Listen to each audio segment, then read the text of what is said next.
नेपाळच्या राजकारणात एक भूकंप चालाय. एका तरुणानं देशाची कित्येक वर्षांपासूनची जुनी राजकीय व्यवस्था पूर्णपणे उलथवून टाकली आहे. चला, आज बालेन शाह नावाच्या या नायकाची गोष्ट जाणून घेऊया, ज्याने नेपाळमध्ये एका नव्या क्रांतीची मशाल पेटवली आहे. हे शब्द कोणाचे आहेत माहितीये?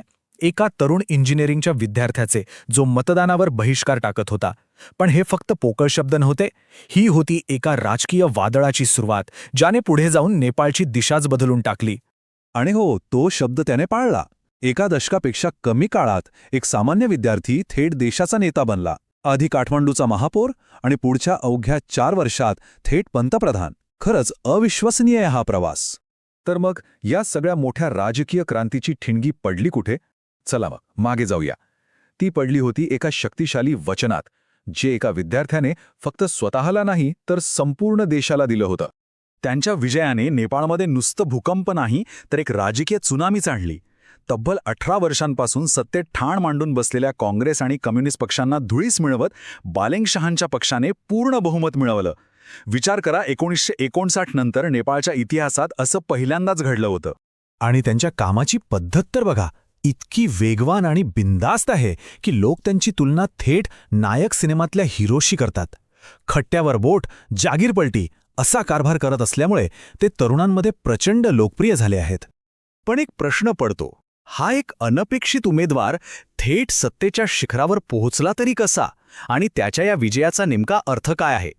पाहूया. पंतप्रधान पदाची शपथ घेताच त्यांनी जे पहिलं काम केलं त्याने सगळ्यांनाच धक्का दिला. आपलं एक मोठं आश्वासन पूर्ण केलं. अनेक वर्षांपासून न्यायाच्या प्रतीक्षेत असलेल्या गोरखा आंदोलनातील पीडितांना न्याय देण्याचं. आणि यासाठी त्यांनी एक अत्यंत धाडसी पाऊल उचललं.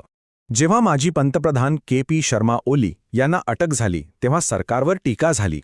पण तेव्हाचे गृहमंत्री सुधान गुरुंग यांनी अगदी स्पष्ट शब्दात सांगितलं की हा कोणाचाही बदला नाही, तर न्यायाची सुरुवात आहे. संदेश एकच होता, कायद्यापेक्षा कोणीही मोठा नाही. शहा यांनी फक्त नेतेच नाही बदलली, तर सरकार चालवण्याची पद्धतच बदलली आहे. त्यांचं सरकार अनेक बाबतीत पहिलं ठरलंय. कसं? चला पाहूया. त्यांच्या मंत्रिमंडळाकडे एकदा बघा. बदलाची एक स्पष्ट झलक दिसेल. एकूण 14 मंत्री आहेत आणि त्यातले 10 मंत्री 40च्या आतले आहेत.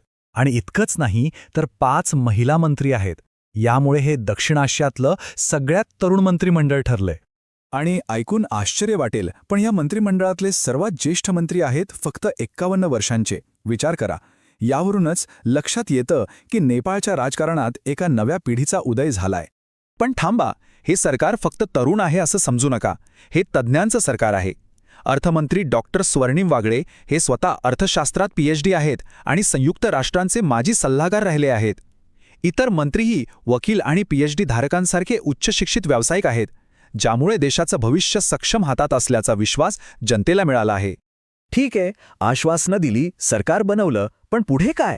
भ्रष्टाचाराला आळा घालण्यासाठी आणि खरंच बदल घडवण्यासाठी त्यांच्याकडे काही ठोस योजना आहे का? हो, आहे. सरकारने एक 100 कलमी अजेंडा तयार केलाय आणि त्याचे 3 मुख्य आधारस्तंभ आहेत. पहिलं, डिजिटल गव्हर्नन्स.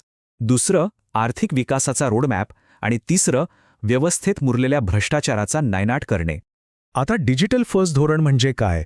तर त्याचा थेट परिणाम सर्वसामान्यांच्या आयुष्यावर होणार आहे.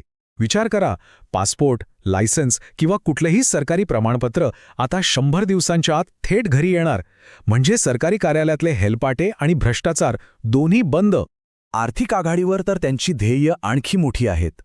पुढच्या फक्त 5 वर्षांत देशाचा GDP 100 अब्ज डॉलरवर नेणे, IT निर्यात 30 अब्ज डॉलर करणे आणि तब्बल 5 लाख नवीन टेक नोकऱ्या निर्माण करणे. हे आकडेच दाखवतात की त्यांची महत्त्वाकांक्षा किती मोठी आहे. आणि जुनी व्यवस्था मुळापासून संपवण्यासाठी त्यांनी एक आणखी धाडसी पाऊल उचललंय. जुन्या नेत्यांविरोधातल्या भ्रष्टाचाराच्या आणि मनी लॉन्ड्रिंगच्या सगळ्या जुन्या फाईल्स पुन्हा उघडल्या जातायत. पुन्हा एकदा संदेश अगदी स्पष्ट आहे, जुन्या व्यवस्थेतील कोणीही कायद्याच्या वर नाही. तर मग या सगळ्या बदलांनंतर नेपाळचं भविष्य कसं असेल? एकीकडे प्रचंड आशा आहे, पण दुसरीकडे आव्हानंही तेवढीच मोठी आहेत. हे आव्हान किती मोठं आहे हे या एका आकड्यावरून लक्षात येईल. आज नेपाळच्या लोकसंख्येपैकी तब्बल 12% लोक, हो 12%, देशात संधी नसल्यामुळे परदेशात काम करतात. म्हणूनच शहा यांच्या रोजगार निर्मितीच्या अजेंड्याचं महत्त्व खूप जास्त आहे. आणि देशासमोरील समस्या किती खोलवर आहेत हेही दिसतं.